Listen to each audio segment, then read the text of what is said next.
Assalamualaikum warahmatullahi ta'ala wabarakatuh. Waalaikumsalam warahmatullahi wabarakatuh. Penjelasan tentang segala kencing, berak itu wajib dibasuh. Halaman 11. Bismillahirrahmanirrahim. Ila hadratin Nabiyil Mustafa Sayyidina Muhammad wa ala alihi wa ashabihi wa azwajihi wa dzurriyyatihi wa ahli baitihi thumma khususan ila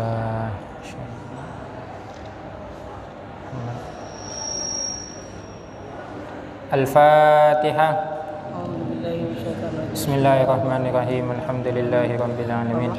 Ar-Rahmanir-Rahim. Maliki yaumiddin. Iyyaka na'budu wa iyyaka nasta'in. Ihdinas siratal mustaqim.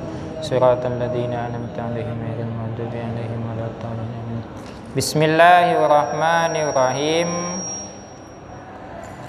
Wa ghaslu jami'il abwali wal arwathi walau kana min ma'kulil lahmi wajibun. Ya, betul itu kan ya? Teks ini menerangkan bahwa segala yang bentuk kencing dan berak yang keluar dari, sekalipun itu keluar dari hewan yang bisa dimakan dagingnya, itu adalah najis sehingga wajib dibasuh.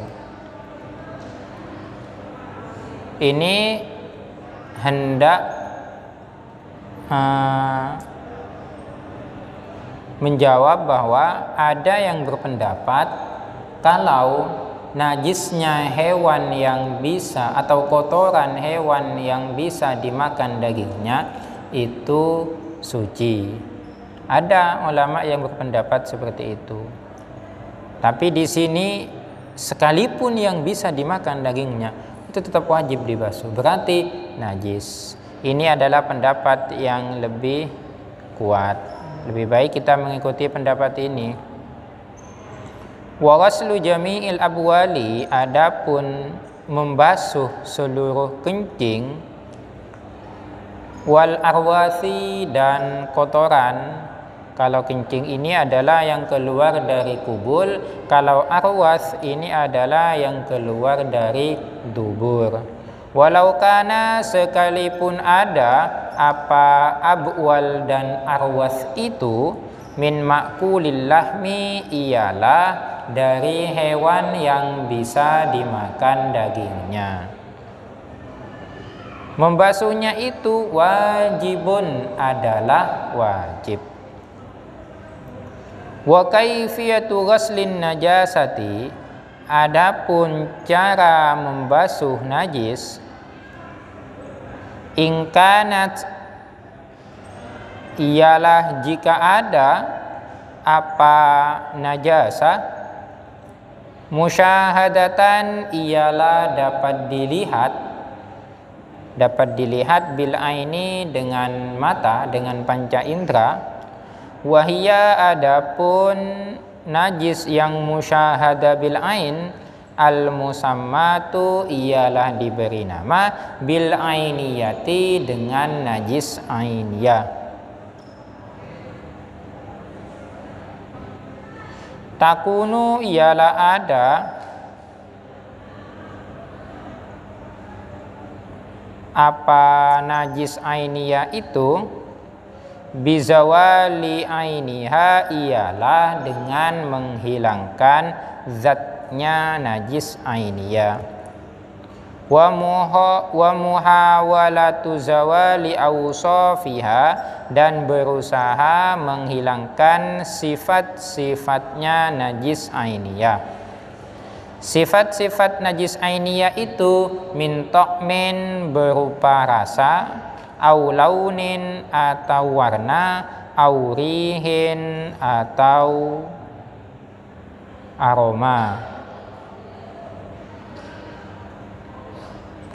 Fa in baqiya, jika tetap ta'mun najasati, apa rasanya najis, dara, maka memudaratkan. Artinya memudaratkan di sini adalah tetap najis.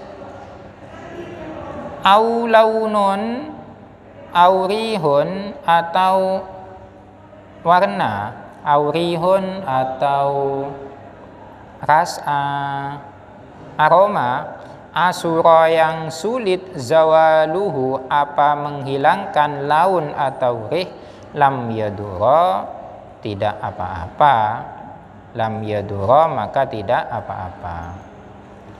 Jadi cara menghilangkan najis, cara menyucikan najis, kalau najisnya itu berupa najis ainiyah, maka caranya dihilangkan dulu zatnya.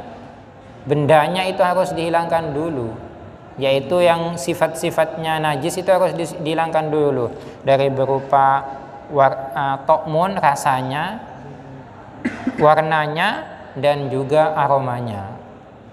Ini harus dihilangkan.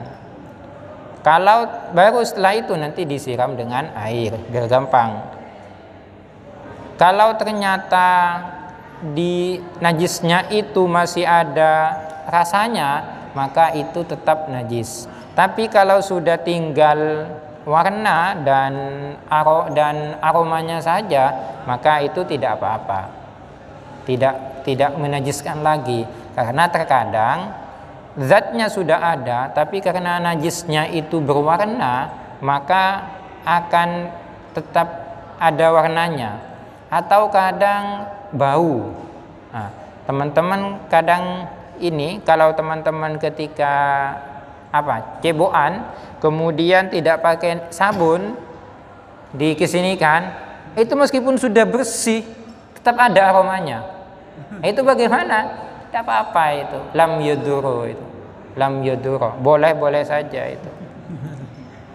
Tapi kan rata-rata teman-teman ketika cebokan itu kan pakai sabun ya. Jadi aromanya hilang. Tidak ada aromanya. Ini seandainya teman-teman tidak pakai sabun, aromanya ada. Itu tidak apa-apa. Karena sudah ta'munnya, rasanya, seandainya dijilat sama kalian, itu tidak ada sudah. Iya, dan saya yakin itu kalau sudah disiram sama air, itu hilang sudah, tidak lama.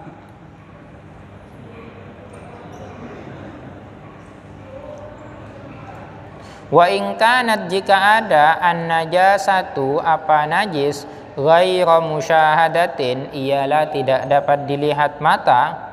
Wahya, adapun najis yang tidak bisa dilihat oleh mata itu, al musammatu, ialah diberi nama bil hukmiyati, dengan najis hukmiyah. Fayakfi, sehingga cukup. Fayakfi, maka cukup, ini jawabnya ini di depan ya. Fayakfi, maka cukup, jariyul ma'i, apa mengalirkan air, alal mutanajjisi biha, atas benda yang mutanajjis, walau marratan wahidatan, sekalipun satu kali. Jadi kalau najisnya itu tidak ada ta'mun, tidak ada rasa, tidak ada warna, dan tidak ada aroma, maka itu disebut dengan najis hukmiyah. Cara menyucikannya bagaimana? Ya cukup disiram dengan air satu kali, itu sudah menjadi suci.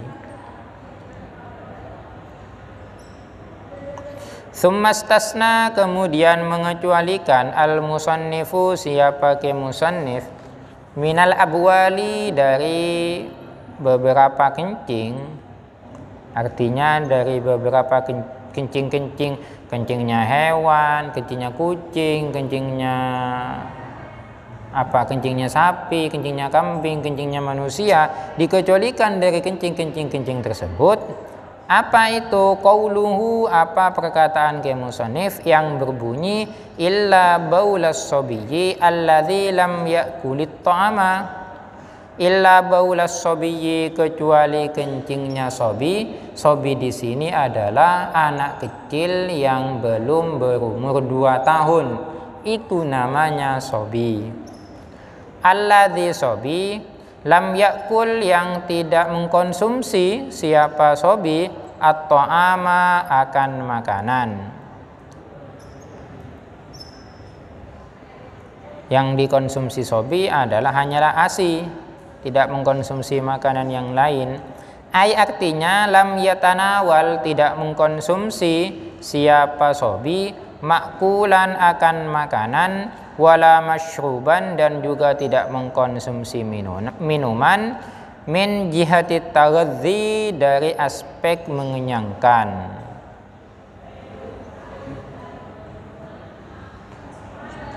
Anak kecil yang tidak mengkonsumsi baik itu makanan ataupun minuman, yang mana mengkonsumsinya itu sampai kenyang. Tapi kalau cuma mengkonsumsinya sampai sebagai obat, tidak apa-apa. Jihati taghadzi itu mengenyangkan sampai kenyang, makan sampai kenyang. Walaupun itu cuma satu kali, tidak berkali-kali, cuma satu kali, tapi sampai kenyang, itu sudah. Setelah itu dia pas makan atau minum susu lagi, tidak makan makanan yang lain, maka ketentuannya itu fa'innahu, maka sesungguhnya anak kecil yang tidak mengkonsumsi makanan apapun selain ASI, dalam artian yang dikonsumsi anak kecil itu hanyalah ASI, fa'innahu sesungguhnya adapun baulas sobiyyi, adapun kencingnya anak kecil tersebut, yathuru ialah bisa suci apa kencingnya anak kecil itu, birasyil ma'i dengan cara memercikkan air, alaihi terhadap najis itu. Jadi ketentuannya, kencingnya anak kecil yang belum berumur 2 tahun yang tidak mengkonsumsi selain ASI itu tetap najis. Akan tetapi cara menyucikannya tidak susah, cukup diperciki air sudah menjadi suci. Jadi saya pernah mendengarkan ada di seorang dokter YouTube, Ustadz YouTube-nya Wahabi. Saya pernah lihat di channel YouTube-nya Wahabi itu mengatakan bahwa kencingnya anak kecil laki-laki yang belum mengkonsumsi makanan, dalam artian dia hanyalah mengkonsumsi ASI saja, kencingnya katanya tidak najis, tapi wajib disucikan. Ini kan membingungkan, tak najis tapi wajib disuci. Ini siapa sih posang ya? Apa najis seposang? Apa orangnya seposang? Kok ada kata-kata tidak najis tapi wajib disucikan? Ya kan lucu itu kan, bingung itu yang dengar. Nah kencingnya apa saja itu tetaplah najis, hanya klasifikasinya kalau kencingnya anak kecil yang belum berumur 2 tahun dan tidak mengkonsumsi selain ASI, itu kencingnya disebut dengan kencing najis apa? Najis mukhaffafa. Sehingga caranya sangat ringan, cukup diperciki air cara menyucikannya. Kalau najisnya tetap najis. Seandainya dia itu tidak najis kan boleh diminum. Maka ibadah sing nginum kencingnya anak kecil, tidak ada yang mau. Sama bu orang Wahabi yang bilang itu tidak akan mau. Kalau memang tidak najis coba diminum, tidak akan mau. Tapi kok bisa-bisanya bilang tidak najis gitu loh. Tapi wajib suci. Seorang minum kencing tak ndak. Kan posang. Siapa saya posang? Ti nama posang tibi. Yang penting kita tak nurut posang.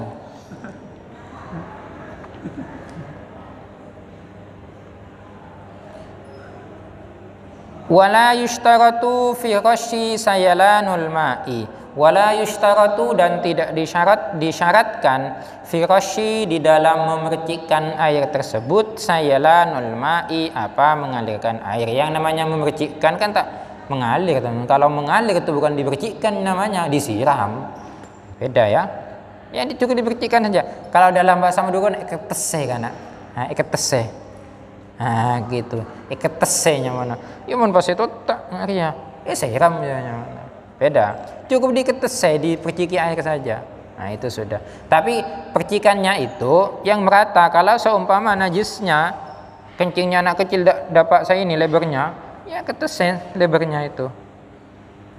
Cukup itu sudah.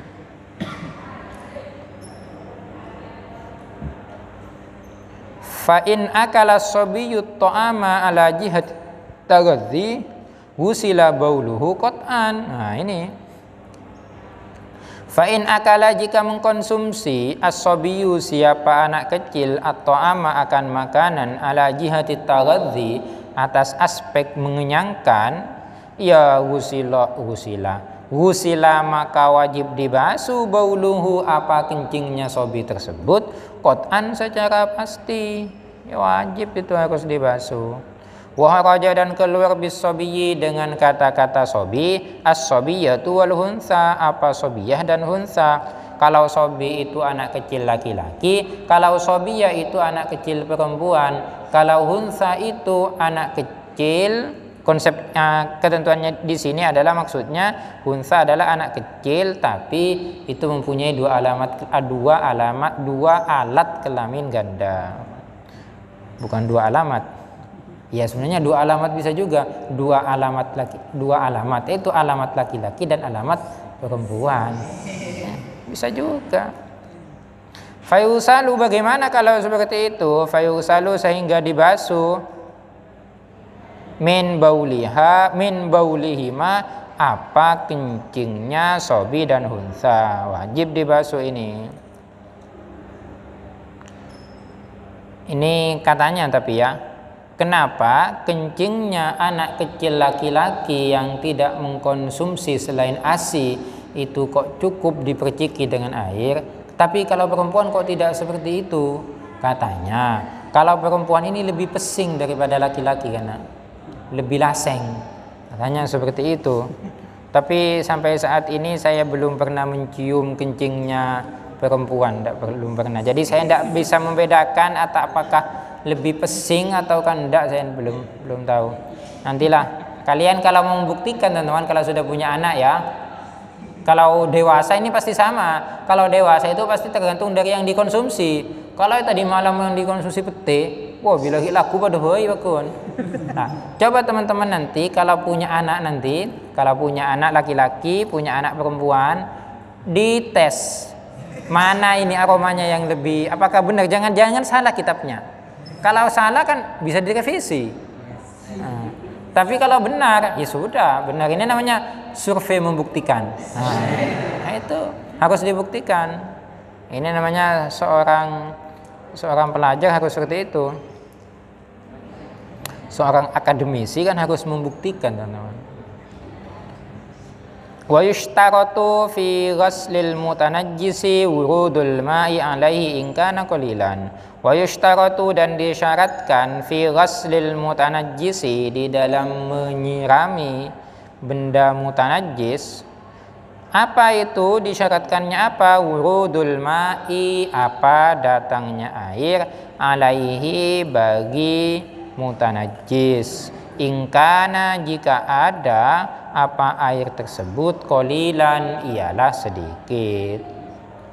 Fa in ukisa jika dibalik. Kalau dibalik berarti bagaimana? Mutanajjisnya yang didatangkan ke airnya, ya lam yathur maka tidak suci.